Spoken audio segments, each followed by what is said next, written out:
All right, so what I'm talking about here is 1-point perspective, and we're going to draw a road and a whole city and craziness. Some people have done this before, but the idea here is we're going to go big time with it. What I first am going to do is I'm going to measure the side. It is 11, and I want a horizon line in the middle of that. So I'm going to put a point at 5.5 inches, slide the ruler over, put another point at 5.5 inches, and then I'm going to connect those two lines. I'm going to line it up with the first one, line it up with the second one, and make sure it's still lined up. Hold my pencil way back here because I'm going to draw it very lightly. I don't need it crazy dark.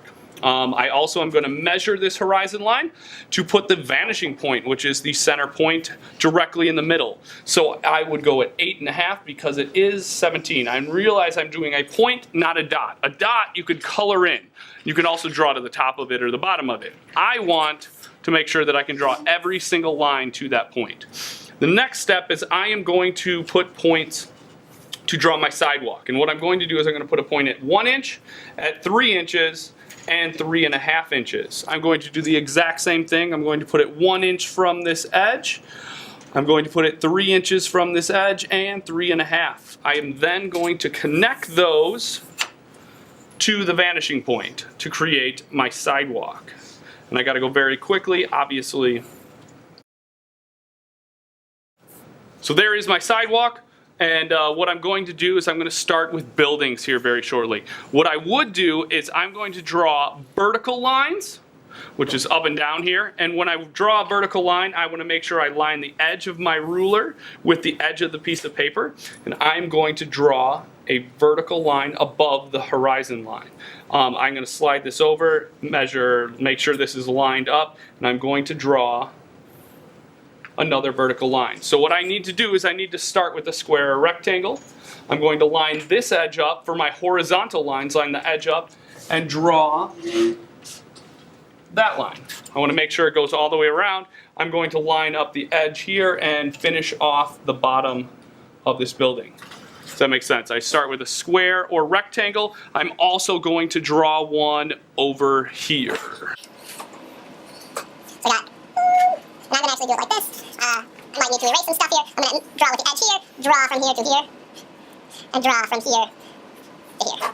And if I have extras, I would just go ahead and erase them. As long as I draw light enough, it should erase. All right, I start with squares or rectangles. I'm just showing you how to start a building. The next one is I have 4 corners, and I would draw them to the vanishing point.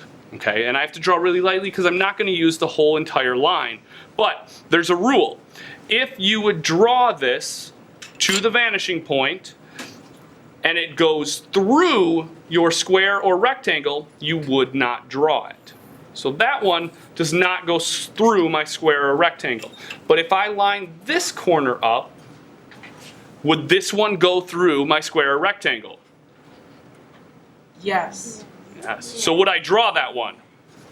Would I draw that line? Because it goes through? No. Okay. What about this one? Would I draw this one? No. What about this one?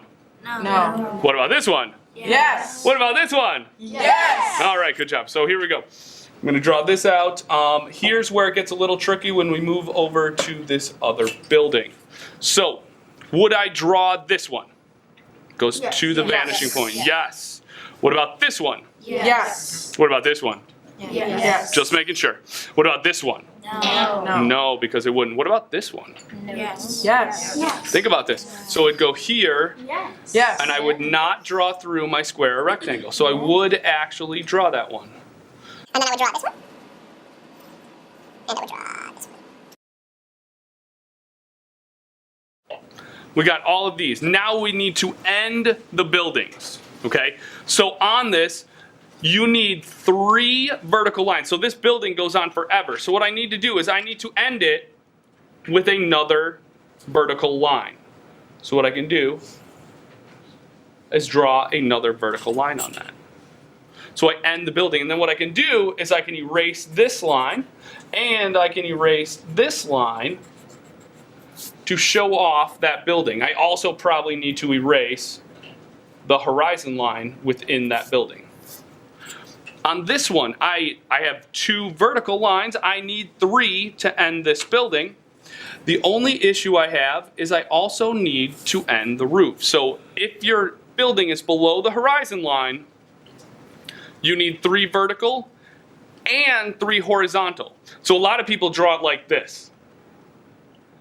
That's going to be weird. That's not right. It's not a horizontal line. So you've got to erase that. And what you would do is line the edge of your ruler up and connect it with that point so I have the top of that building where I can erase this and this and this.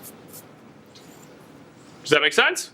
Yes. Yes. Awesome. So I can also do a really cool thing as things go farther away. What happens to things as they go farther away in a landscape? They appear to get smaller. Yeah, a lot of people said smaller, stuff like that. What I'm going to do here is I'm going to draw the sidewalk. So I can draw the sidewalk and I can keep going, but as I go farther away, the lines should get closer together. These are very big sidewalk tiles, don't get me wrong, but at the same time, they should go and get smaller and smaller. I can also draw the little curved part and draw from this and draw the edge and the curve. Does that make sense?